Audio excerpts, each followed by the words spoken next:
All right, good morning. Today is Tuesday, February the 8th. I need for you to log into Schoology. You are going to scroll down or click on your English course. We're going to scroll down to third 9 weeks. We're going to scroll down again to week 6, February the 7th through the 11th. Today's Tuesday, February the 8th. All right, so what we're going to do today is ACAP bell ringer. We're going to do hyphens day 4, and we're going to go back to Monday's folder and finish chapters 1 and 2 before we move on to chapter 3 and 4. Okay? So what I want you to do now is go ahead and click on ACAP bell ringer 2822. Now, when you click on this, there is a link right here, and it says ACAP bell ringer 2822. You need to click on this link, and when you click on it, it's going to take you to USA Test Prep. You're going to click log in. Okay? In this first box,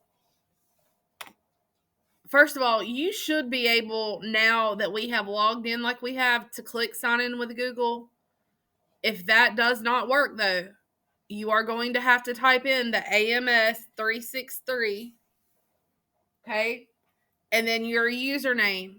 Now, yesterday we went in and made sure that our usernames and passwords were pretty much all just like it should be your first name dot last name, and then your password should be HCBOE1. Okay? I want you to go ahead and get logged into USA Test Prep.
Hold on, Jace didn't change his stuff.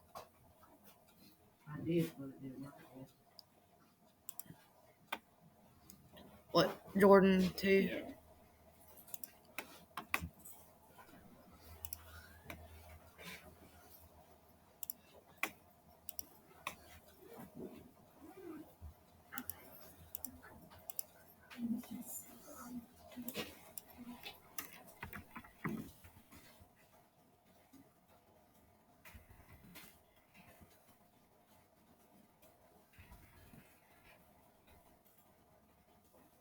All right, try Jace again.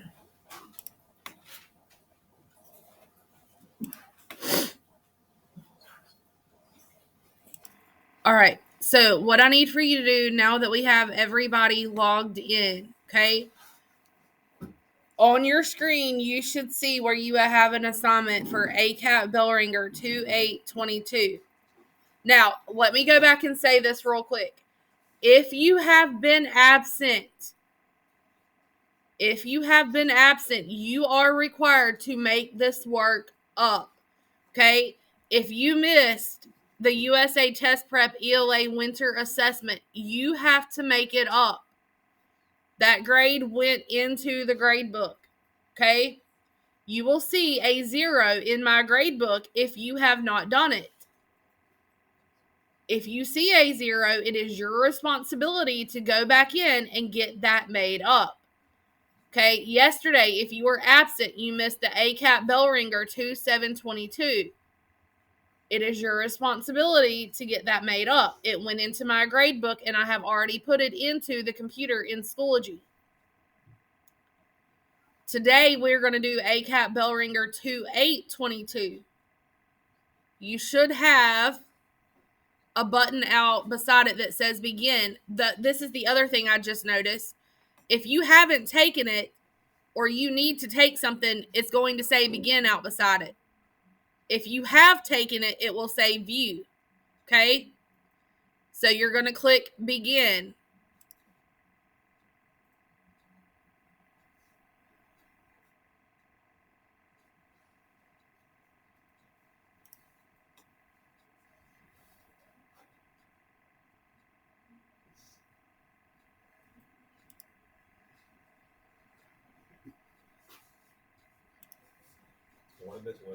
Good morning. Doing all right today? I'm great. How are you?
Can you turn the air down because it's bouncing off the computer and hitting me in the eyes? Yeah.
All right, now that everyone has finished the ACAT bell ringer, I want you to go back to Tuesday, February the 8th.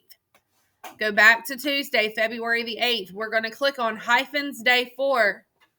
Now, I just went over a spiel about how doing your classwork with me can ensure that that you maintain a good average. Okay, all you have to do is what we're doing in class. That means you can't sit there and not do anything.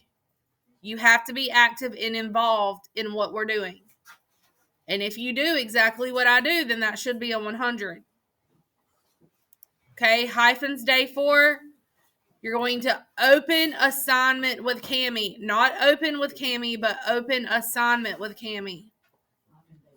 Okay, open assignment with Cami. Open assignment with Cami.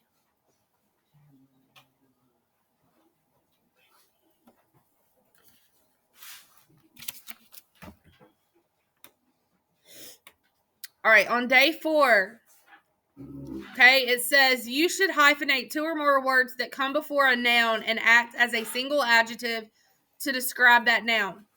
In each sentence, add a hyphen where needed. Okay, we need to take an in-depth look at this year's budget. Okay, it says hyphenate 2 or more words. So I'm going to highlight these these instructions. Okay, hyphenate 2 or more words that come before a noun and act as a single adjective.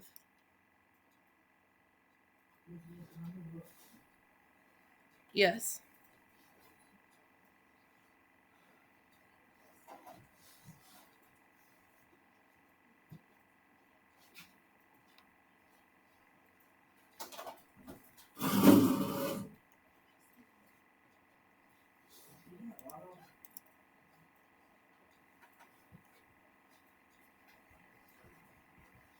I think my computer's froze.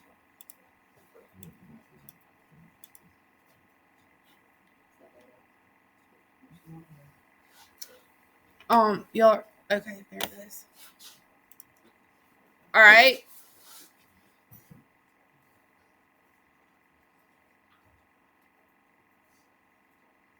We need to take an in-depth look at this year's budget. What 2 words in this sentence do you think should be hyphenated? Huh? In depth.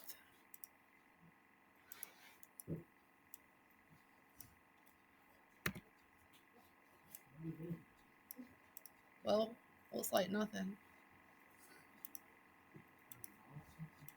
All right, I'm going to go to my text box and I'm going to come up here and I'm going to insert a hyphen.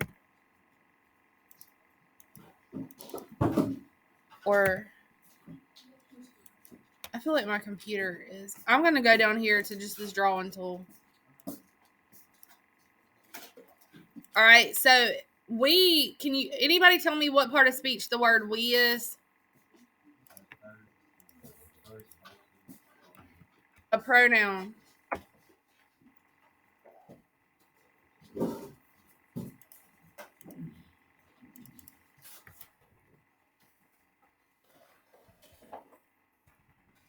I don't know why, but it is not letting me cut.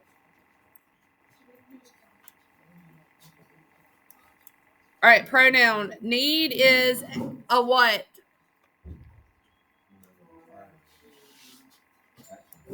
Action verb. To take. Infinitive. A, N, and the.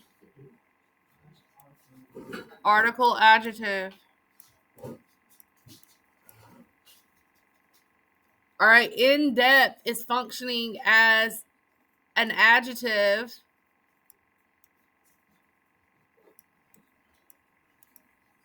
that's describing this noun. Now, look, you would normally think is what? A verb, okay? But it's not functioning as a verb. Like,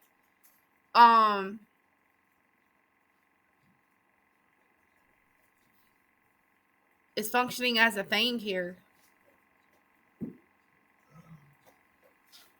Okay. At is going to be what? Preposition.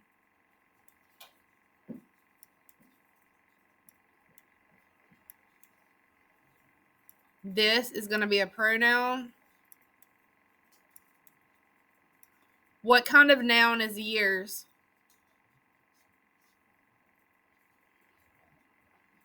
Y'all should know this. POS. What does that stand for? Possessive. And it's common.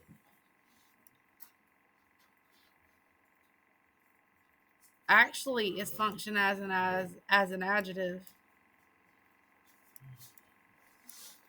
Because it's describing budget. All right, what is budget? A common noun, a thing. Okay.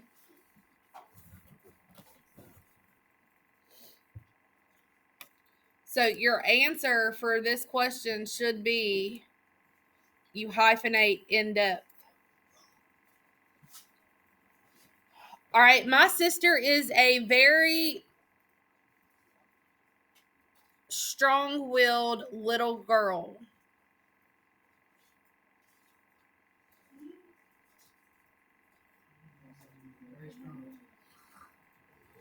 My sister is a very strong-willed.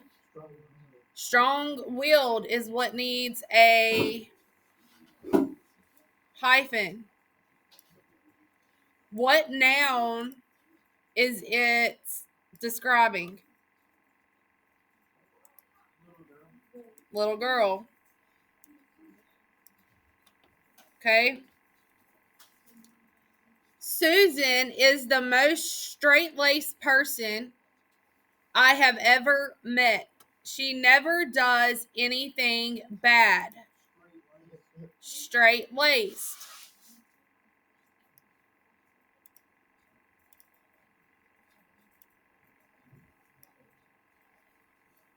All right, and what is straight-laced describing? Who is it specifically describing?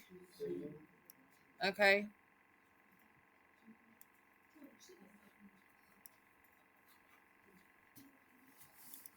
All right, you can zoom in to get a close-up view of your subject.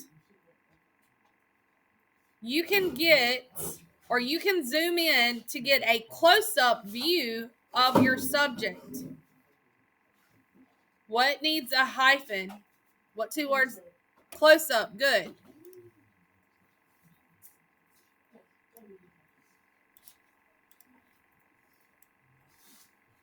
All right, and what is the noun that it is describing? What, huh? No. No. That's part of a preposition. View, good.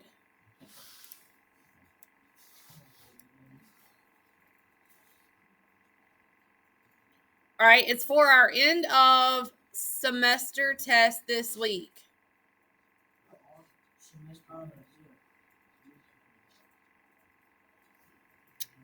Okay. It's going to be end of.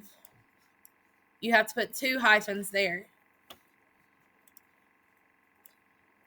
Now, what is the noun that this is describing? Test, good.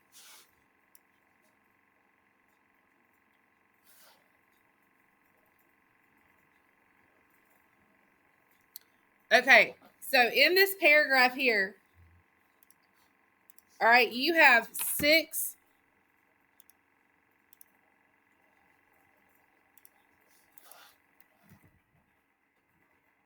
it is just not.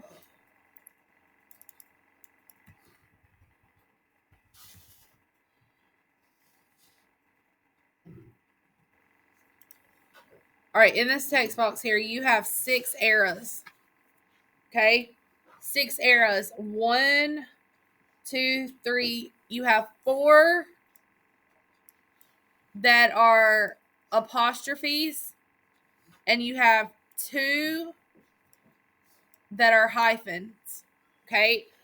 What I want you to do is I want you to go through this paragraph and I want you to read the paragraph looking for, okay, the apostrophe issues and the hyphen issues.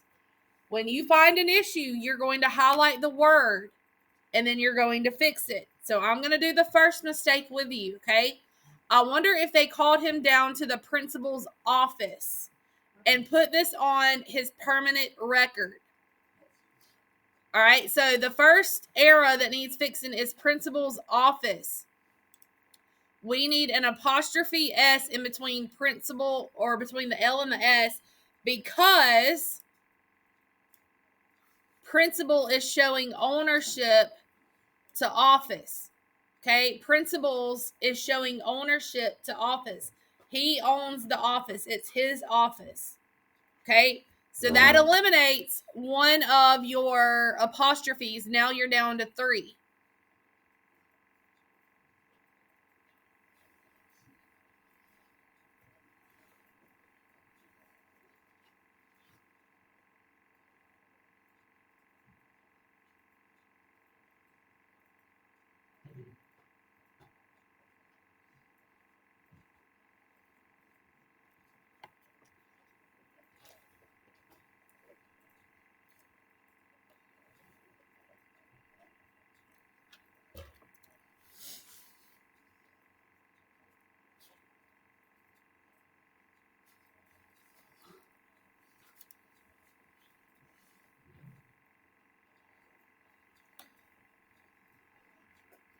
This sentence right here has 1.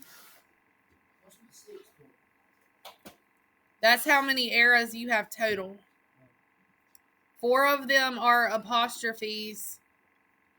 2 of them are hyphens.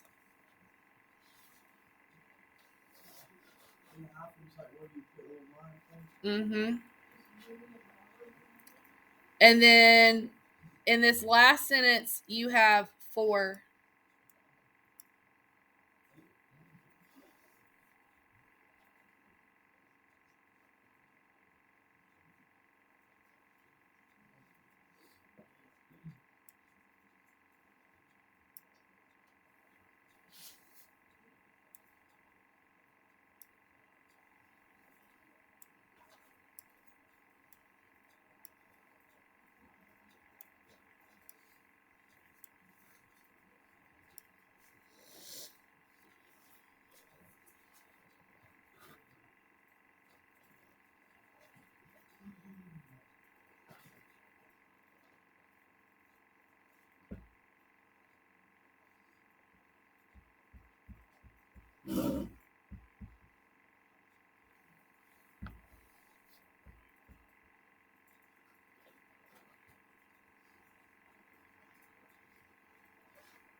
You need to put a hyphen.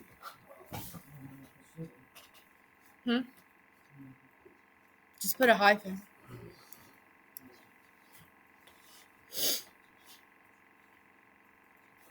I kind of gave y'all some clues on the board.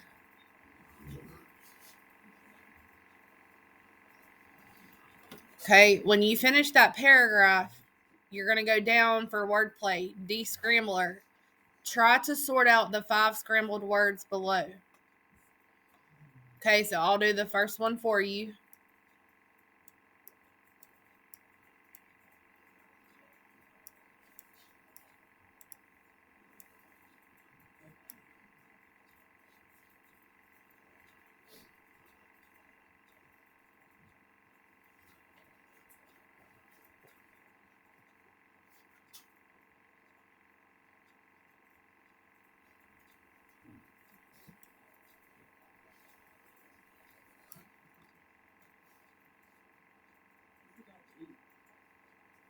You can just, I don't know.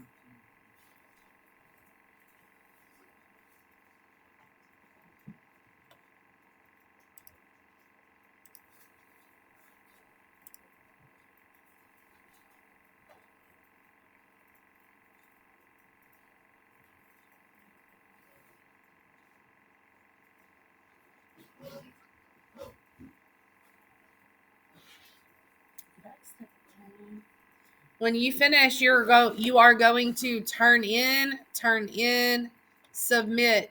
Please do make sure though that you write your name up at the top.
All right, when you finish, make sure you turn in, submit.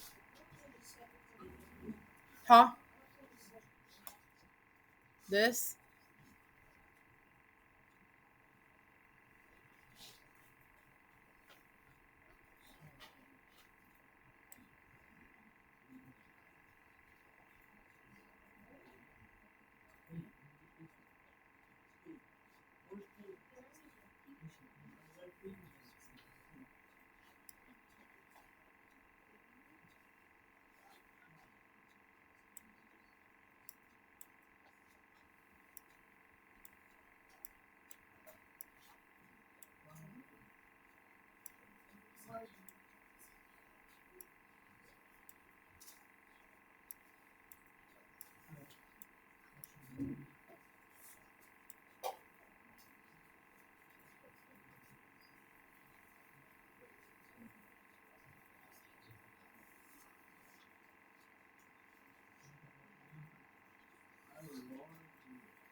All right, when you finish with that, you are going to turn in, submit.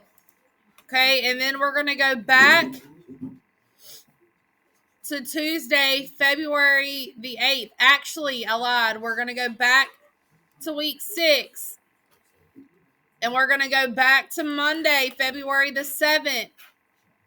And you are going to click on the Giver, chapters 1 through 2, chapter response. Now, before we do that, I want to say this about the Giver. Okay? The Giver is a little bit difficult to understand. Okay? So it's going to be vitally important that you pay attention as we read, because if you don't, then you are going to miss vital elements of the story. Okay? So what I want to do real quick is I want to recap what we read about yesterday. You go back to Monday. In Schoology, I want you to go back to Monday, February the 7th. You're going to scroll down and click on the Giver, chapters 1 through 2. Okay? Real quick, Can anybody tell me what month chapter 1 starts in? What month? Huh? It's going towards December. Right now they're in November, but they're headed towards December, okay? We found out about 4 characters yesterday. Can anybody tell me those characters' names? Jonas is the first. Lily. Mom. Dad. And there was one more that was mentioned. Anybody remember? Asher. Now, how old is Jonas? 11. How old is Lily? 7. What is coming up in December that Jonas is nervous about? A ceremony. Okay, and this ceremony has something to do with him what? Ceremony, and it has something to do with him turning 12. Okay, now Lily was mad because somebody had done something at school. And how do we know that Lily was mad? What does the family do every night? They have a family meeting and they talk about their feelings. Okay, so Asher, he's kind of loose, right? He doesn't really care what he thinks or anything of that nature. He just says it, right? What happens to Jonas that day? He saw an aircraft, and what was ironic about that aircraft? It was going the wrong way. It flew over the community. Was it supposed to be flying over the community? No. Okay. What is the father's occupation? He got to take care of babies. He took care of babies, nurturer. Okay. What did mom do? Where did she work?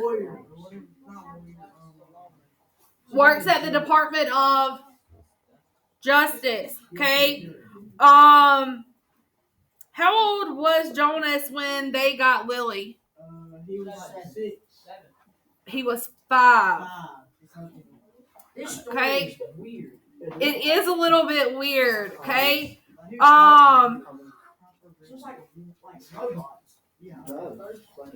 right, so where we're going to pick up on page 15.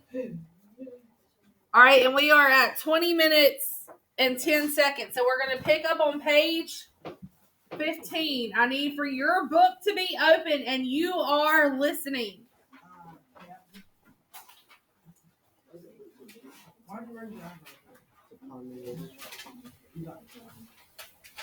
But again and again, during free time, I found myself drawn to the new children. I spent almost all of my volunteer hours helping in a nurturing center. Of course, the elders knew that from their observation. Jonas nodded. During the past year, he'd been aware of the increasing level of observation in school, at recreation time, and during volunteer hours. He had noticed the elders watching him and the other 11s. He had seen them taking notes. He knew, too, that the elders were meeting for long hours with all of the instructors that he and the other 11s had during their years of school. So I expected it, and I was pleased, but not at all surprised when my assignment was announced as nurturer, Father explained. Did everyone applaud even though they weren't surprised? Jonas asked. Oh, of course. They were happy for me, that my assignment was the one I wanted most. I felt very fortunate. His father smiled. Were any of the 11s disappointed your year? Jonas asked. Unlike his father, he had no idea what his assignment would be, but he knew that some would disappoint him. Though he respected his father's work, nurture wouldn't be his wish, and he didn't envy laborers at all. His father thought, No, I don't think so. Of course, the elders are so careful in their observations and selections. I think it's probably the most important job in our community, his mother commented. My friend Yoshiko was surprised by her selection as doctor, Father said, but she was thrilled. And let's see, there was Andre. I remember that when we were boys, he never wanted to do physical things. He spent all the recreation time he could with his construction set, and his volunteer hours were always on building sites. The elders knew that, of course. Andre was given the assignment of engineer, and he was delighted. Andre later designed the bridge that crosses the river to the west of town. Jonas's mother said. It wasn't there when we were children. There are very rarely disappointments, Jonas. I don't think you need to worry about that, his father reassured him. And if there are, there's always an appeal process. But they all laughed at that. An appeal went to a committee for study. I worry a little about Asher's assignment, Jonas confessed. Asher's such fun, but he doesn't really have any serious interests. He makes a game out of everything. His father chuckled. He said, I remember when Asher was a new child at the nurturing center, before he was named. He never cried. He giggled and laughed at everything. All of us on staff enjoyed nurturing Asher. The elders know Asher, his mother said. They'll find exactly the right assignment for him. I don't think you need to worry about him. But Jonas, let me warn you about something that may not have occurred to you. I know I didn't think about it until after my ceremony of 12. What's that? Well, it's the last of the ceremonies, as you know. After 12, age isn't important. Most of us even lose track of how old we are as time passes, though the information is in the Hall of Open Records, and we could go and look it up if we wanted to. What's important is the preparation for adult life and the training you'll receive in your assignment. I know that, Jonas said. Everyone knows that. But it means, his mother went on, that you'll move into a new group, and each of your friends will. You'll no longer be spending your time with your group of 11s. After the ceremony of 12, you'll be with your assignment group, with those in training. No more volunteer hours, no more recreation hours, so your friends will no longer be as close. Jonas shook his head. Asher and I will always be friends, he said firmly. And there will still be school. That's true, his father agreed. But what your mother said is true as well. There will be changes. Good changes, though, his mother pointed out. After my ceremony of 12, I missed my childhood recreation. But when I entered my training for law and justice, I found myself with people who shared my interests. I made friends on a new level, friends of all ages. Did you still play at all after 12? Jonas asked. Occasionally, his mother replied, but it didn't seem as important to me. I did, his father said, laughing. I still do every day at the nurturing center. I play bounce on the knee and peekaboo and hug the teddy. He reached over and stroked Jonas's neatly trimmed hair. Fun doesn't end when you become 12. Lily appeared wearing her nightclothes in the doorway. She gave an impatient sigh. This is certainly a very long private conversation, she said. And there are certain people waiting for their comfort object. Lily, her mother said fondly, you're very close to being an 8. And when you're an 8, your comfort object will be taken away. It will be recycled to the younger children. You should be starting to go off to sleep without it. But her father had already gone to the shelf and taken down the stuffed elephant which was kept there.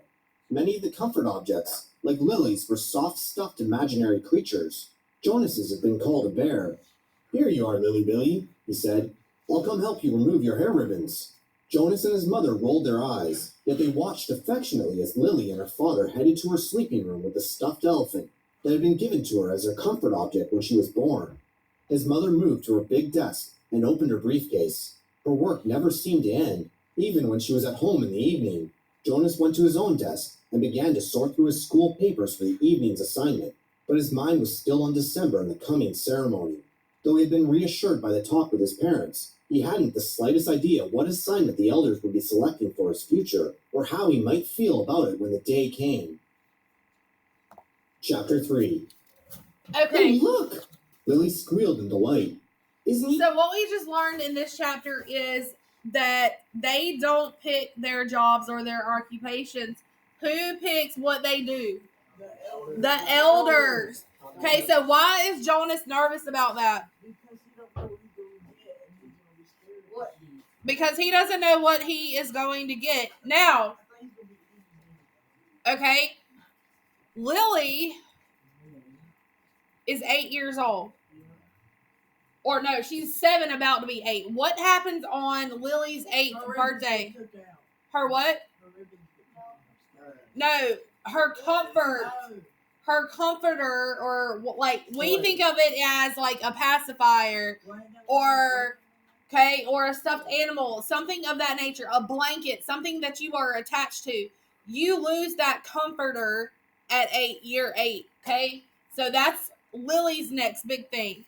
All right, now we know that mom's work never ends. Okay, they think that Jonas is worried about Asher and what they choose for his job because he says that Jonas makes a game out of everything. But Mom reassures Jonas that Asher will be okay because the elders know him. Okay? Didn't they say something in the book about really getting the ribbons taken off? Dad was helping Lily take her ribbons out to go to bed. That was like from the beginning. Oh, maybe I didn't catch that. Okay. What happens besides the ceremony of 12 and getting a job or finding out what your future is going to be? What else is crazy that happens at age 12? Age doesn't matter after 12. They forget their age. They forget their age. Well, that's some crackhead. Okay, they forget their age. All right, we're going to go ahead and read chapter 3 and chapter 4. That was the perfect world. Wow. All right, you are paying attention. Well, what if somebody does murders He's like cute. Look how tiny he is. And he has funny eyes like yours, Jonas. Jonas glared at her. He didn't like it that she had mentioned his eyes. He waited for his father to chastise Lily, but father was busy unstrapping the carrying basket from the back of his bicycle. Jonas walked over to look. It was the first thing Jonas noticed as he looked at the new child peering up curiously from the basket. The pale eyes. Almost every citizen in the community had dark eyes. His parents did, and Lily did, and so did all of his group members and friends. But there were a few exceptions. Jonas himself, and a female 5 who he had noticed had the different, lighter eyes. No one mentioned such things. It wasn't a rule, but was considered rude to call attention to things that were unsettling or different about individuals. Lily, he decided, would have to learn that soon, or she would be called in for chastisement because of her insensitive chatter. Father put his bike into its port. Then he picked up the basket and carried it into the house. Lily followed behind, but she glanced back over her shoulder at Jonas and teased. Maybe he had the same birth mother as you. Jonas shrugged. He followed them inside, but he had been startled by the new child's eyes. Mirrors were rare in the community. They weren't forbidden, but there were no real need of them, and Jonas had simply never bothered to look at himself very often, even when he found himself in a location where a mirror existed. Now, seeing the new child and its expression, he was reminded that the light eyes weren't only a rarity, but gave the one who had them a certain look. What was it?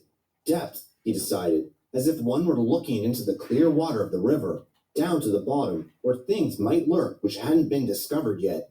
He felt self-conscious, realizing that he too had that look. He went to his desk, pretending not to be interested in the new child. On the other side of the room, Mother and Lily were bending over to watch his father unwrap its blanket. What's his comfort object called? Lily asked, picking up the stuffed creature which had been placed beside the new child in his basket. Father glanced at it. Hippo, he said. Lily giggled at the strange word. Hippo, she repeated, and put the comfort object down again. She peered at the unwrapped new child, who waved his arms. I think new children are so cute. Lily sighed. I hope I get assigned to be a birth mother. Lily, Mother spoke very sharply. Don't say that. There's very little honor in that assignment. But I was talking to Natasha. You know the 10 who lives around the corner? She does some of her volunteer hours at the birthing center. And she told me that the birth mothers get wonderful food, and they have very gentle exercise periods. And most of the time, they just play games and amuse themselves while they're waiting. I think I'd like that, Lily said petulantly. 3 years, Mother told her firmly. 3 births, and that's all. After that, they're laborers for the rest of their adult lives, until the day that they enter the house of the old. Is that what you want, Lily? 3 lazy years, and then hard physical labor until you're old? Well, no, I guess not, Lily acknowledged reluctantly. Father turned the new child onto his tummy in the basket. He sat beside it and rubbed its small back with a rhythmic motion. Anyway, Lily Billy, he said affectionately, the birth mothers never even get to see new children. If you enjoy the little ones so much, you should hope for an assignment as a nurturer. When you're an 8 and you start volunteer hours, you can try some in the nurturing center, Mother suggested. Yes, I think I will, Lily said. She knelt beside the basket. What do you say his name is? Gabriel? Hello, Gabriel, she said in a sing-song voice. Then she giggled. Oops, she whispered. I think he's asleep. I guess I'd better be quiet. Jonas turned to the school assignments on his desk. Some chance of that, he thought. Lily was never quiet. Probably she should hope for an assignment as a speaker, so that she could sit in the office with a microphone all day making announcements. He laughed silently to himself. picturing his sister droning in on the self-important voice that all the speakers seemed to develop, saying things like, "Attention, this is a reminder to females under 9 that hair ribbons are to be neatly tied at all times." He turned toward Lily and noticed to his satisfaction that her ribbons were, as usual, undone and dangling. There would be an announcement like that quite soon, he felt certain, and would be directed mainly at Lily, though her name, of course, would not be mentioned. Everyone would know. Everyone had known. He remembered with humiliation that the announcement, "Attention, this is a reminder to male 11s that objects aren't to be removed from the recreation area and that snacks are to be eaten, not hoarded," had been specifically directed at him. The day last month that he had taken an apple home. No one had mentioned it, not even his parents, because the public announcement had been sufficient to produce the appropriate remorse. He had, of course, disposed of the apple and made his apology to the recreation director the next morning before school. Jonas thought again about that incident. He was still bewildered by it, not by the announcement or the necessary apology. Those were standard procedures, and he had deserved them, but by the incident itself. He probably should have brought up his feelings of bewilderment that very evening when the family unit had shared their feelings of the day, but he hadn't been able to sort out and put the words to the source of his confusion, so he had let it pass. It had happened during the recreation period, when he had been playing with Asher. Jonas had casually picked up an apple from the basket where the snacks were kept, and had thrown it to his friend. Asher had thrown it back, and they had begun a simple game of catch. There had been nothing special about it. It was an activity that had been performed countless times. Throw, catch, throw, catch. It was effortless for Jonas, and even boring, though Asher enjoyed it, and playing catch was a required activity for Asher, because it would improve his hand-eye coordination, which was not up to standards. But suddenly Jonas had noticed, following the path of the apple through the air with his eyes, the piece of fruit had, well, this was the part he couldn't adequately understand. The apple had changed. Just for an instant, it had changed in mid-air, he remembered. Then it was in his hand, and he looked at it carefully. It was the same apple, unchanged, the same size and shape, a perfect sphere, the same nondescript shade, about the same shade as his own tunic. There was absolutely nothing remarkable about the apple. He had tossed it back and forth between his hands a few times, then thrown it again to Asher, and again in the air. For an instant only, it had changed. It had happened 4 times. Jonas had blinked, looked around, and then tested his eyesight, squinting at the small print on the identification badge attached to his tunic. He read his name quite clearly. He could also clearly see Asher at the other end of the throwing area, and he had no problem catching the apple. Jonas had been completely mystified. "Ash," he had called, "does anything seem strange to you about the apple?" "Yes," Asher called back, laughing. "It jumps out of my hand onto the ground."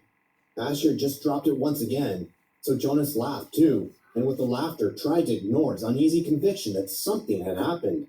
But he had taken the apple home against the recreation area rules.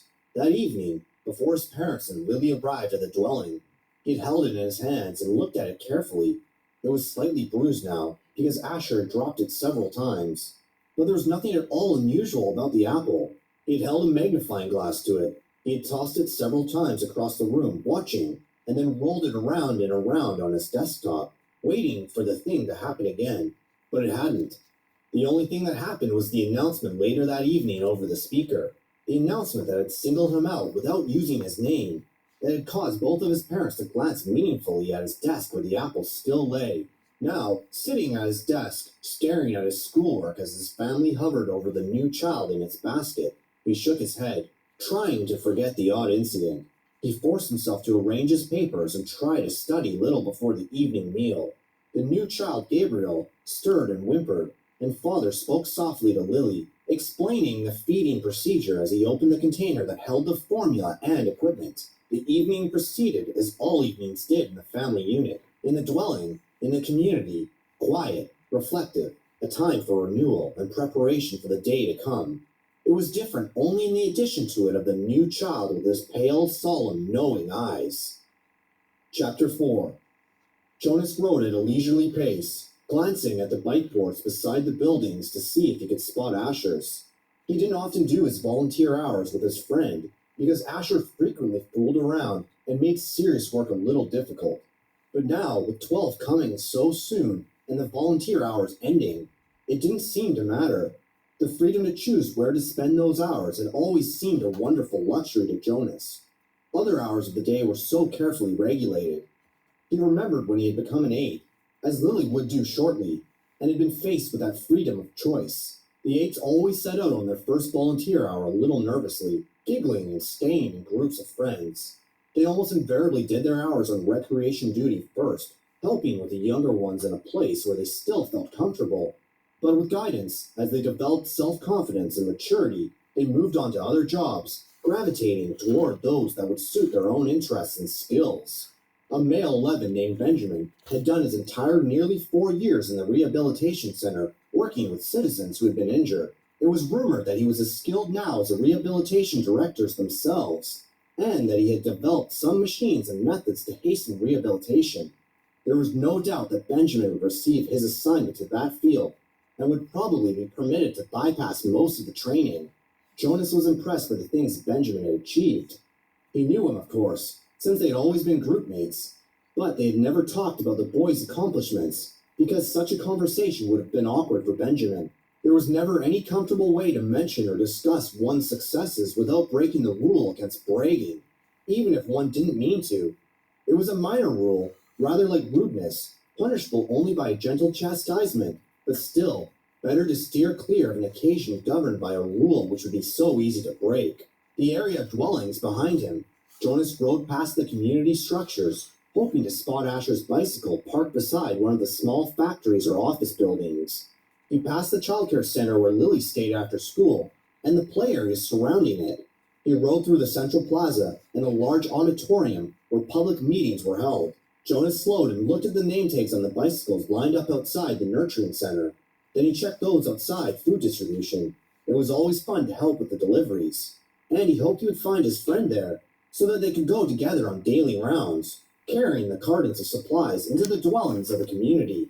But he finally found Asher's bicycle, leaning, as usual, instead of upright in its port, as it should have been, at the house of the old. There was only one other child's bicycle there, that of a female 11 named Fiona. Jonas liked Fiona. She was a good student, quiet and polite, but she had a sense of fun as well, and it didn't surprise him that she was working with Asher today. He parked his bicycle neatly in the port beside theirs and entered the building. "Hello, Jonas," the attendant at the front desk had said. She handed him the sign-up sheet and stamped her own official seal beside his signature. All of his volunteer hours would be carefully tabulated at the Hall of Open Records. Once, long ago, it was whispered among the children, and 11 had arrived at the ceremony of 12 only to hear a public announcement that he had not completed the required number of volunteer hours, and would not, therefore, be given his assignment. He had been permitted an additional month in which to complete the hours, and then given his assignment privately, with no applause, no celebration, a disgrace that had clouded his entire future. "It's good to have some volunteers here today," the attendant told him. "We celebrated a release this morning. That as always throws the schedule off a little, so things get backed up." She looked at a printed sheet. "Let's see. Asher and Fiona are helping in the bathing room. Why don't you join them there? You know where it is, don't you?" Jonas nodded, thanked her, and walked down the long hallway. He glanced into the rooms on either side. The old were sitting quietly, some visiting and talking with one another, others doing homework and simple crafts. A few were asleep. Each room was comfortably furnished, the floors covered with thick carpeting. It was a serene and slow-paced place, unlike the busy centers of manufacture and distribution, where the daily work of the community occurred. Jonas was glad that he had, over the years, chosen to do his hours in a variety of places, so that he could experience the differences. He realized, though, that not focusing on one area meant he was left with not the slightest idea, not even a guess of what his assignment would be. He laughed softly, thinking about the ceremony again. Jonas? He teased himself.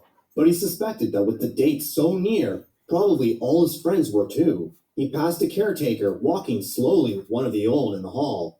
"Hello, Jonas," the young uniformed man said, smiling pleasantly. The woman beside him, whose arm he held, was hunched over as she shuffled along in her soft slippers. She looked toward Jonas and smiled, but her dark eyes were clouded and blank. He realized she was blind. He entered the bathing room, with its warm, moist air and scent of cleansing lotions. He removed his tunic, hung it carefully on a wall hook, and put on the volunteer's smock that was folded on a shelf. "Hey, Jonas!" Asher called from the corner where he was kneeling beside a tub. Jonas saw Fiona nearby, at a different tub. She looked up and smiled at him, but she was busy gently washing a man who lay in the warm water. Jonas greeted them and the caretaking attendants at Are work y'all nearby. listening to this? Then he went to the row of padded lounging chairs with the others at the old were waiting. He had worked here before. He knew what to do. Your turn, Larissa, he said, reading the name tag on the woman's robe.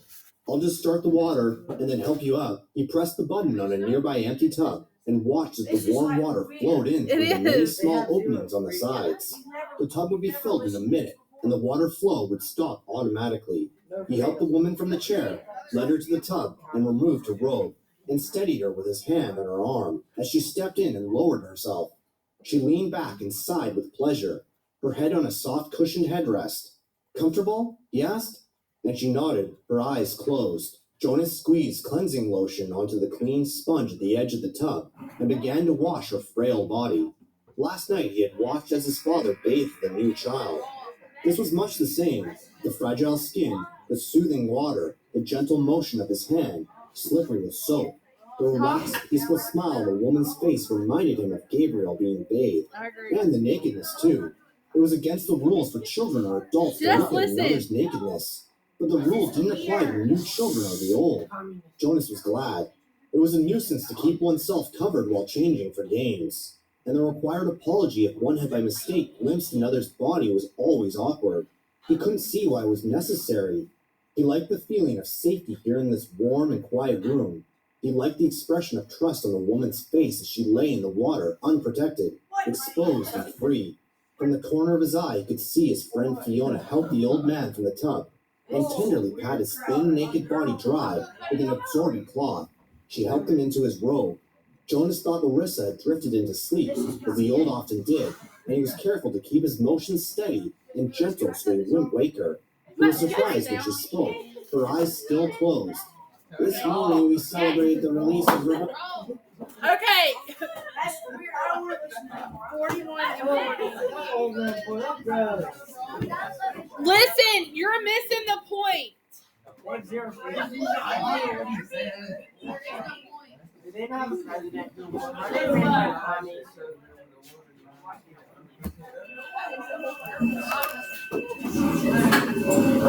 Sounds like communist.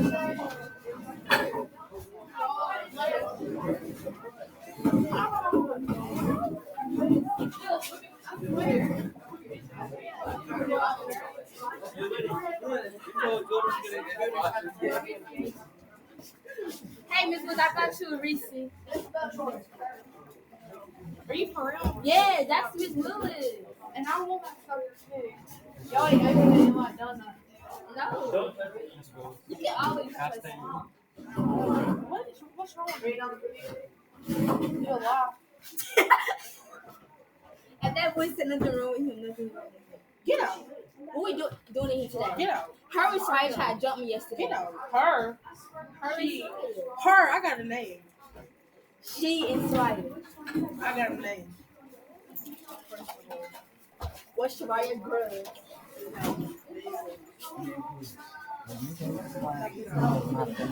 What's just short behind? I just watched You it. got them. What now? When the food was quite like nothing. I was feeling cold.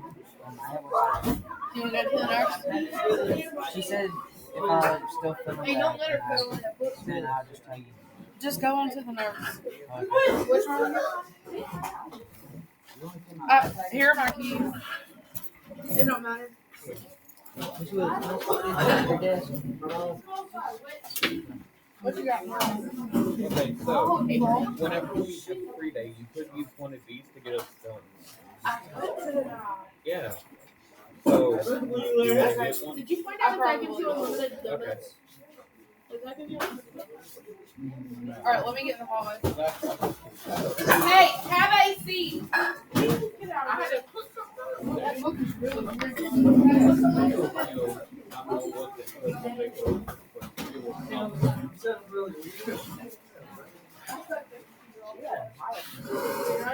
I asked her could she put it on. She said no. I just told her I couldn't.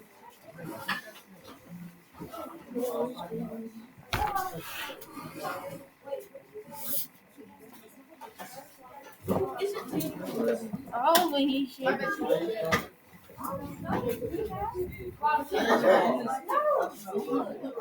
It smells like a dirty skunk over there.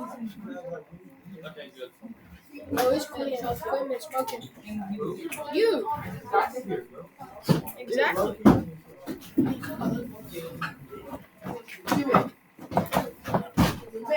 Get out of here, Caitlin. This ain't your class. It's our class, though. Yeah, it's just our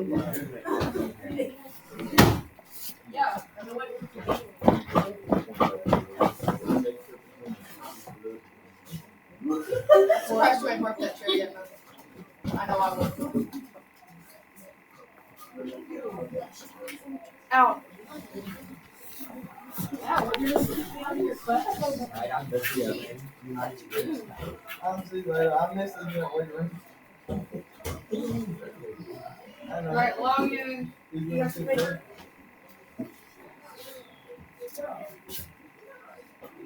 USA test prep.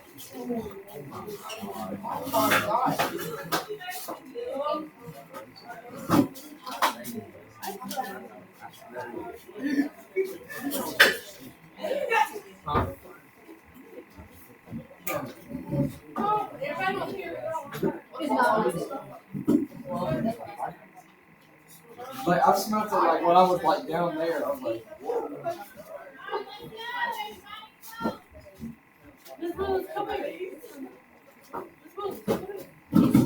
Man, I forgot to pause this or stop it again.